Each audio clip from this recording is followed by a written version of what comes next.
السلام علیکم ورحمۃ اللہ وبرکاتہ۔ الحمد للہ رب العالمین، الصلاۃ والسلام علی اشرف الانبیاء والمرسلین، نبینا محمد وعلی آلہ وصحبہ اجمعین وعلی من تبعہم بإحسان الی یوم الدین وبعد۔ برادران اسلام، واجب الاحترام بزرگوں، دوستوں، عزیز ساتھیوں، لائق احترام ماؤں اور بہنوں، الاحادیث الصحیحہ، الاحادیث النبویہ، اس کے تحت امام بخاری رحمہ اللہ کی مایہ ناز کتاب درس بخاری ہم پڑھ رہے ہیں اللہ تبارک و تعالیٰ کے بے انتہا فضل و کرم کے ساتھ۔ دعا یہی ہے کہ اللہ تبارک و تعالی ہمیں سننے، سمجھنے اور اس پر عمل کرنے کی توفیق عطا فرمائے۔ اللہ تبارک و تعالی حدیث سے محبت اور ان کو مان کر چلنے والوں سے یعنی اہل الحدیث سے محبت عطا فرمائے۔ اللہ تبارک و تعالی پوری امت مسلمہ کو جو آج دراصل بڑی پریشانی میں ہے رحم فرمائے اور ان سب کو صراط مستقیم پر قائم رکھے، راہ بتائے اور قرآن اور حدیث کو پڑھ کر سمجھ کر اس پر عمل کرنے کی توفیق عطا فرمائے۔ ناظرین و سامعین، پچھلے درس میں ہم نے 2 احادیث آپ کے سامنے پڑھی، جو حدیث نمبر 22 اور 23۔ آج ہم 24 نمبر کی حدیث پڑھیں گے، جس کے لیے امام بخاری نے باب باندھا ہے الحیاء من الایمان۔ یہ حدیث ہم مختصر الفاظ میں پہلے بھی پڑھ چکے ہیں کہ حیا جو ہے وہ ایمان کا حصہ ہے، یعنی ایمان کے اندر ہے سے حیا ہے۔ جس کے پاس حیا کی کمی ہے اس کے پاس ایمان کی کمی ہے، جس کے پاس حیا ہی نہیں ہے اس کے پاس ایمان نہیں ہے۔ حدیث 24 نمبر کی اس طرح لائے ہیں کتاب ایمان کے اندر، حدثنا عبداللہ بن یوسف اخبرنا مالک بن انس عن ابن شہاب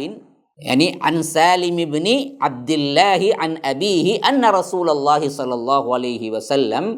مر على رجل من الانصار وهو يعظ اخاه في الحياة فقال رسول اللہ صلی اللہ علیہ وسلم دعه فإن الحياء من الایمان۔ حدیث کے الفاظ ابھی آپ نے سنا، ترجمہ کیا ہے؟ عبداللہ بن یوسف نے ہم سے بیان کیا، وہ کہتے ہیں کہ ہمیں مالک بن انس نے ابن شہاب سے روایت کر رہے ہیں، اور وہ سالم بن عبداللہ سے نقل کرتے ہیں، اور وہ اپنے باپ عبداللہ بن عمر سے۔ تو اس چین سے معلوم ہو گیا حضرت سالم حضرت عبداللہ بن عمر کے بیٹے تھے اور حضرت عبداللہ بن عمر کے بیٹے تھے۔ تو معلوم ہو گیا ان سے روایت ہے کہ ایک دفعہ اللہ کے رسول صلی اللہ علیہ وسلم ایک انصاری شخص کے پاس سے گزرے، اس حال میں کہ وہ اپنے ایک بھائی سے یہ کہہ رہے تھے کہ تم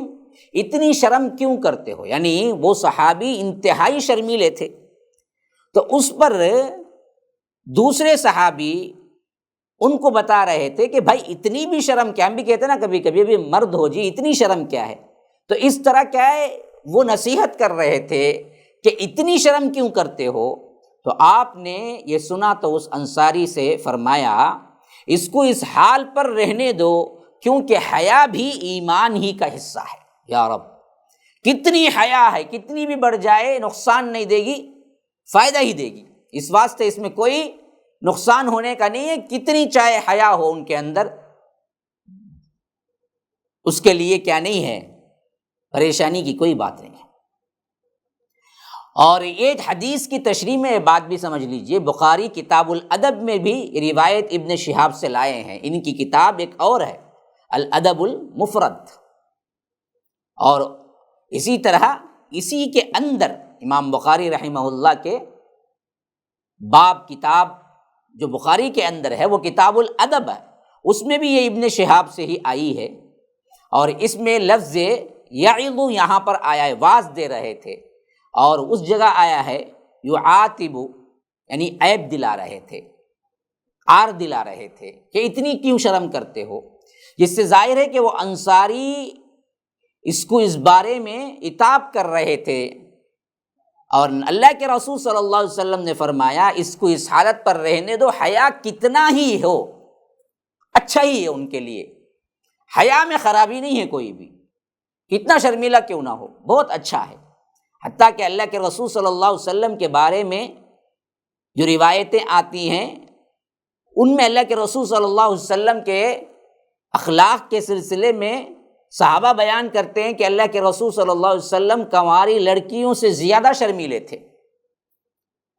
ہاں، اللہ کے رسول صلی اللہ علیہ وسلم کی ذات، اللہ کے رسول صلی اللہ علیہ وسلم کا اخلاق اتنا اونچا تھا۔ اور حیا کی حقیقت یہ ہے کہ انسان برائی کی نسبت اپنے نام کے ساتھ ہونے سے ڈرے۔ اصل حیا کیا ہے؟ حیا یہ ہے کہ وہ کوئی بھی برائی اس کی نسبت اس کی طرف آئے اس سے ڈرے، یہ حیا ہے۔ اور اس میں حرام امور میں حیا کرنا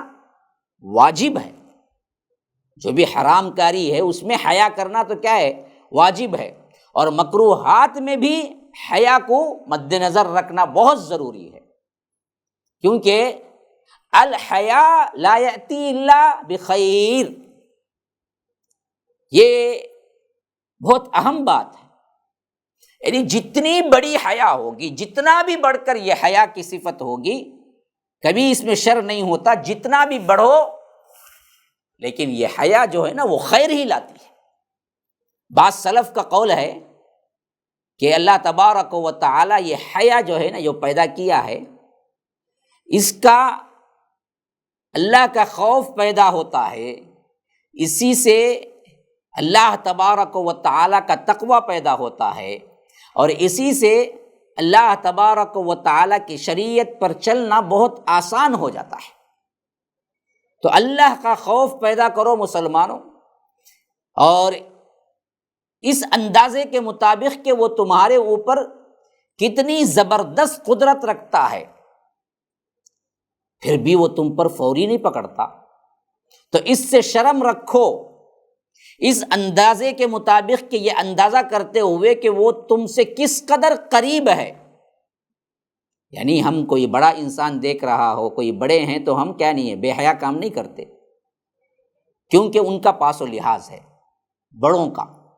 اگر کوئی کرتا بھی ہے بےہودگی تو فوری طور پر ہمارا جواب یہی ہوتا ہے کہ بڑے بیٹھے ہیں، شرم نہیں تجھ کو۔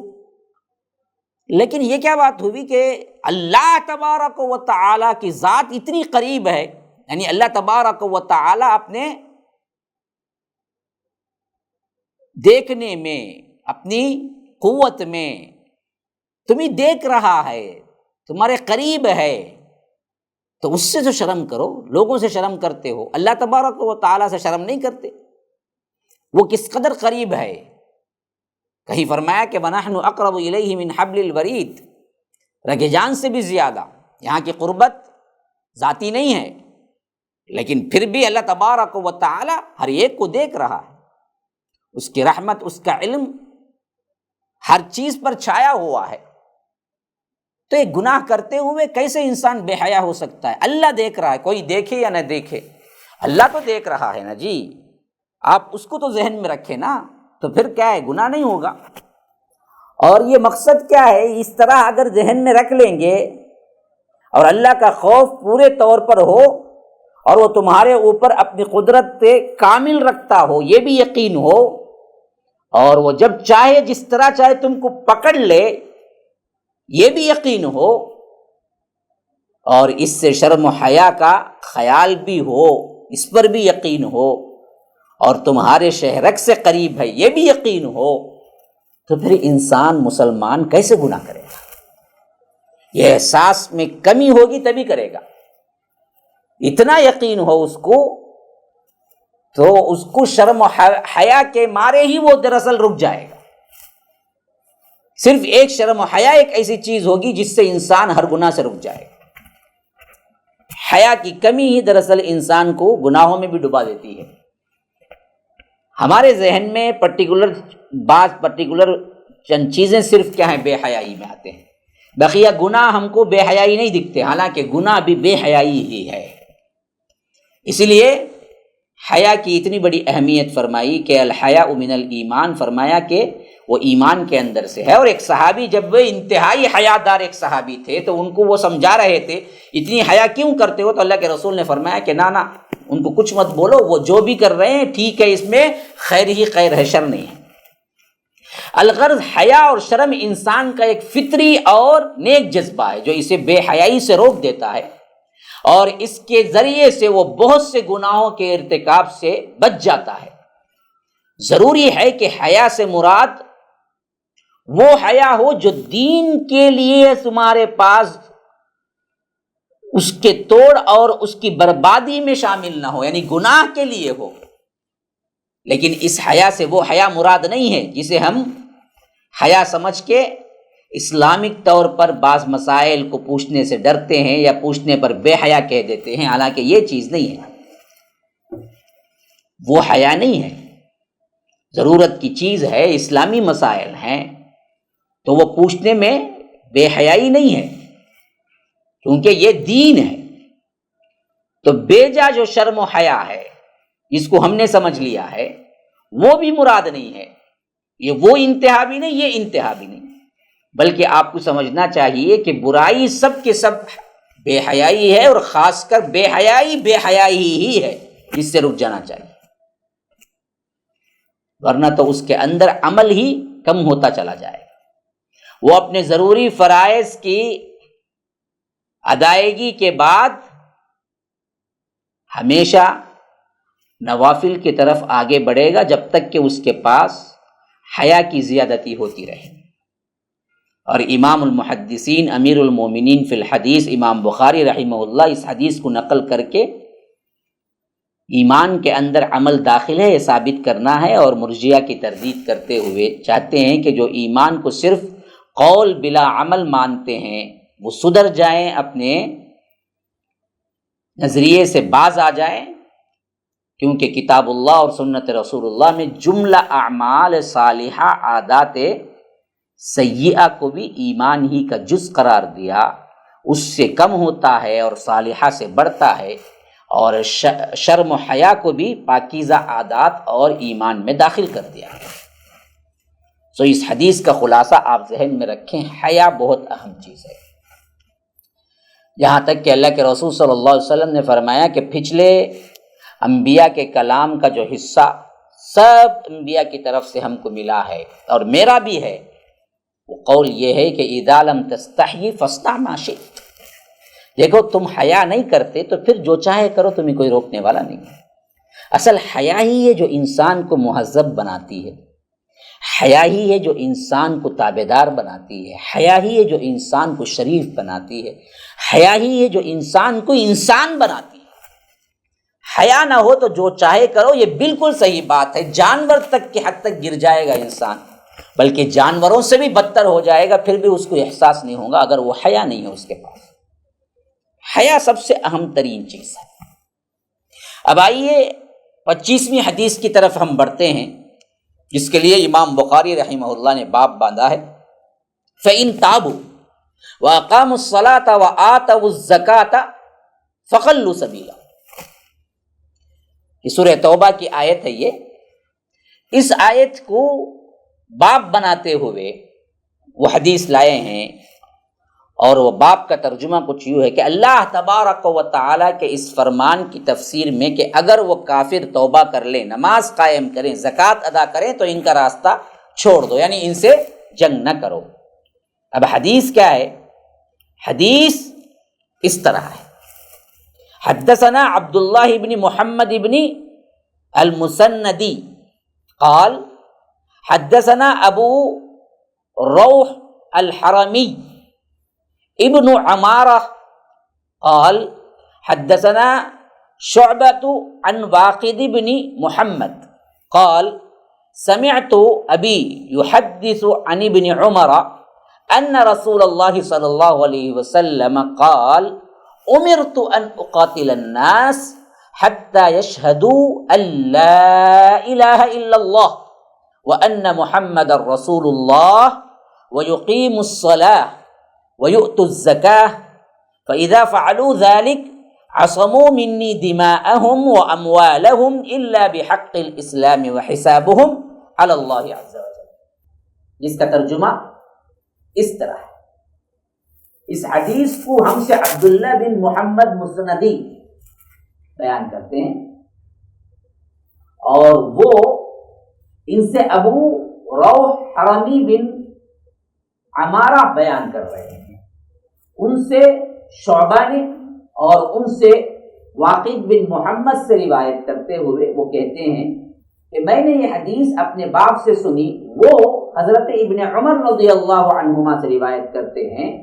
کہ اللہ کے رسول صلی اللہ علیہ وسلم نے فرمایا، اللہ کی طرف سے بے شک مجھے حکم دیا گیا ہے کہ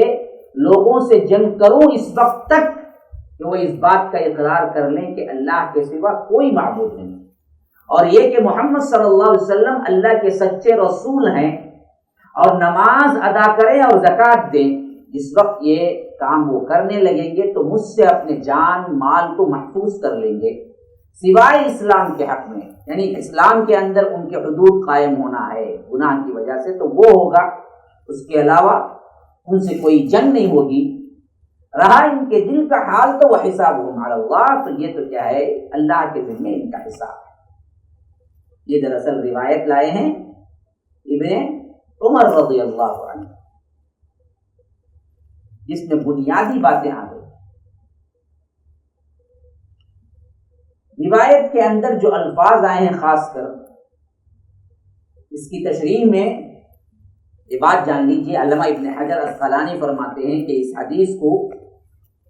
ابواب ایمان کے اندر لانے سے خاص کر فرقہ ضالہ مرجئہ کی تردید مقصود ہے، جن کا گمان یہ ہے کہ ایمان میرا صرف قول ہے، عمل کے لیے ضرورت ہے، اس سے مطابقت ہو گئی۔ اور توبہ کرنے والے، نماز ادا کرنے والے، زکوٰۃ کی ادائیگی، اس پر یہ آیت صاف طور پر دلیل ہے کہ پھر ان کا راستہ چھوڑ دو۔ تو مطلب یہ ہے کہ خالی ایمان کا اقرار نہیں، ایمان کے ساتھ عمل صالح کا ہونا ضروری ہے۔ اسی بات سے فرمایا کہ فَإِن تَابُوا وَأَقَامُوا الصَّلَاةَ وَآتَوُا الزَّكَاةَ فَخَلُّوا سَبِيلَهُمْ۔ یہ آیت جو توبہ کی ہے، اور ادھر اللہ کے رسول صلی اللہ علیہ وسلم نے خالی کہا کہ حتیٰ یشہدوا ان لا الہ الا اللہ وان محمد رسول اللہ، لیکن خالی شہادت نہیں کہا، شہادت دینے کے بعد یقیموا الصلاۃ ویؤتوا الزکاۃ بھی لائے ہیں۔ تو صاف ظاہر ہو رہا ہے کہ شہادت صرف کافی نہیں ہے، شہادت کے ساتھ عمل ضروری ہے، اسی وقت وہ صحیح طور پر مسلمان ہوگا۔ اب آخری میں لائے کہ اللہ بحق الاسلام، مطلب کیا ہے، قوانین اسلام کے اگر وہ کسی سزا یا حق کا مستحق ہوگا تو اس وقت اس کا ظاہری اسلام اس کے بارے میں رکاوٹ نہ بن سکے گا، شرعی سزا ضرور بالضرور اس پر لاگو ہوگی۔ مسلمان ہے، چوری کر لیا اور شریعت ہے تو ہاتھ کاٹے گی۔ اب وہ ظاہر میں اسلام بتا رہا ہے، لیکن پھر بھی دراصل کیا ہے، قانون یہی ہے، قانون کے طور پر اس کو ہاتھ کاٹا جائے گا۔ اور اسی طرح کیا ہے، شادی شدہ زانی ہے تو اس کے لیے رجم ہے، ناحق خون ریزی کرنے والے کے لیے کیا ہے، قصاص ہے، اور اسی طرح کئی اور ایسے گناہ ہیں جن پر حد قائم ہوتی ہے، قانون ہے، اس جرم کی یہ سزا، اس جرم کی یہ سزا شریعت کے اندر۔ اگر وہ بظاہر ایمان کا دعوے دار بھی ہو تبھی بھی اس پر وہ حد تو قائم ہوگی۔ انہوں نے اللہ کے رسول صلی اللہ علیہ وسلم کے وصال کے بعد، وفات کے بعد زکوٰۃ سے انکار کیا۔ آپ سب کو معلوم ہے کہ حضرت ابوبکر صدیق رضی اللہ عنہ صاف صاف فرما دیا کہ میں ان سب سے اس زکوٰۃ کے لیے بھی جنگ کروں۔ بعضوں نے جب کہا کہ وہ تو اقراری ہیں، مسلمان ہیں، شہادت دیتے ہیں، کلمہ پڑھتے ہیں، آپ ان سے کیسے جنگ کریں گے؟ تو حضرت عمر رضی اللہ عنہ کی اس دلیل پر حضرت ابو بکر صدیق نے یہی کہا، ہرگز نہیں۔ اللہ تبارک و تعالی جب کہتا ہے تو اس وقت فَإِن تَابُوا وَأَقَامُوا الصَّلَاةَ وَآتَوُا الزَّكَاةَ فَخَلُّوا سَبِيلَهُمْ، کہ جب یہ نماز بھی ادا کریں اور زکوٰۃ بھی دیں تب، تو نماز اور زکوٰۃ میں جو ڈفرینٹ کرتا ہے، زکوٰۃ نہیں دیتا ہے، تو ہم اس سے بھی جنگ کریں۔ فرمایا کہ میں ہر اس شخص سے قتال کروں گا جو نماز کی فرضیت کا قائل تو لیکن زکوٰۃ کی فرضیت کا قائل نہیں، یا نماز اور زکوٰۃ میں فرق کر رہا ہے یا انکار کر رہا ہے، تو میں اس سے قتال کروں گا۔ تو معلوم ہوا کہ خالی کلمہ نہیں، عمل بھی ہو، اور جو نماز اور زکوٰۃ میں فرق کرے اس سے بھی حضرت صدیق اکبر نے قتال کیا۔ جو پوری آیت جو ہے سورہ توبہ کے اندر سورہ نمبر 9 آیت نمبر 5 میں ہے، فَإِذَا انسَلَخَ الْأَشْهُرُ الْحُرُمُ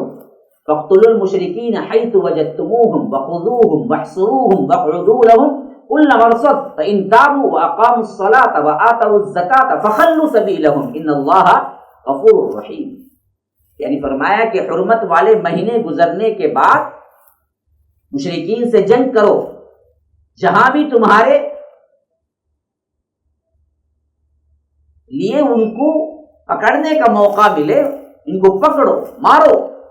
قید کرو، اور ان کے لیے پکڑنے کے لیے، زیر کرنے کے لیے ہر گھات میں بیٹھو۔ پھر اگر وہ شرارت سے توبہ کر لیں، اسلام قبول کر کے نماز بھی پڑھنے لگیں اور زکوٰۃ بھی ادا کریں، تو پھر ان کا راستہ چھوڑ دو، اللہ تبارک و تعالی بڑا بخشنے والا اور رحم کرنے والا۔ تو اس آیت مبارکہ کا تعلق ان مشرکین عرب کے ساتھ ہے جنہوں نے مسلمانوں کو ایک لمحے کے لیے بھی سکون سے بیٹھنے مکے میں نہیں دیا تھا، اور ہر وقت وہ مدینے کی این سے این بجانے میں، مکہ چھوڑ کر مدینہ ہجرت کر جانے کے بعد بھی وہ اسی میں اپنی زندگی لگا دی کہ کس طرح مدینے کی این سے این بجا دے، اور خود جیو دوسروں کو جینے مت دو کے اصول پر ان بدبختوں نے کیا کیا، آخر تک ان کا پیچھا کیا۔ پھر اللہ تبارک و تعالی نے اپنے رسول کو مکے میں بھی غالب کر دیا اور مکہ فتح ہو گیا، پھر بھی وہ ایمان نہیں لائے۔ تو ایسے وقت میں اللہ تبارک و تعالی نے ان کے لیے 4 مہینے کی مہلت دی، کہ ہر کافر کے لیے نہیں، جیسا کہ کیا ہے بہت سے لوگوں نے ان آیتوں سے بہت غلط مطلب نکالا، دہشت گردی کا مطلب نکالا اور مسلمانوں کو لعن طعن کرنے لگے۔ تو یاد رکھیے یہاں پر وہ بات تھی نہیں، یہاں پر خاص مشرکین مکہ کے سلسلے میں آیا تھا، وہ جنگی قیدی کے مانند تھے اس وقت، تو ان سے فرمایا گیا ہے۔ لیکن ان کے لیے اصل میں توبے کے ساتھ جو شرط تھی وہ دراصل کیا ہے، عام تھی سب کے ساتھ، کہ فرمایا کہ ان تابوا اقاموا الصلاة وآتوا الزکاة فخلوا سبیلہم، نماز بھی قائم کریں، زکوٰۃ بھی دیں، تو تب ان کی راہ ہے۔ تو نماز اور زکوٰۃ میں فرق نہیں ہے، کوئی فرق کرتا ہے تو یہ دراصل ایمان کی منافی امور میں سے آتا ہے، اور صدیق اکبر نے کہا قتال کے لیے تیار۔ اور اس حدیث سے یہ بھی معلوم ہوا کہ اعمال جو ظاہری طور پر ہیں انہی کو قبول کیا جائے گا، اور اندر کی جو حالت ایمان کی کیفیت کتنی ہے وہ اللہ تبارک و تعالیٰ کو چھوڑ دی جائے گی، اس سے بحث نہیں ہوگی۔ معاشرہ یہی دیکھے گا کہ یہ ظاہری ایمان کے ارکان ادا کرتا ہے تو وہ مسلم کہلائے گا۔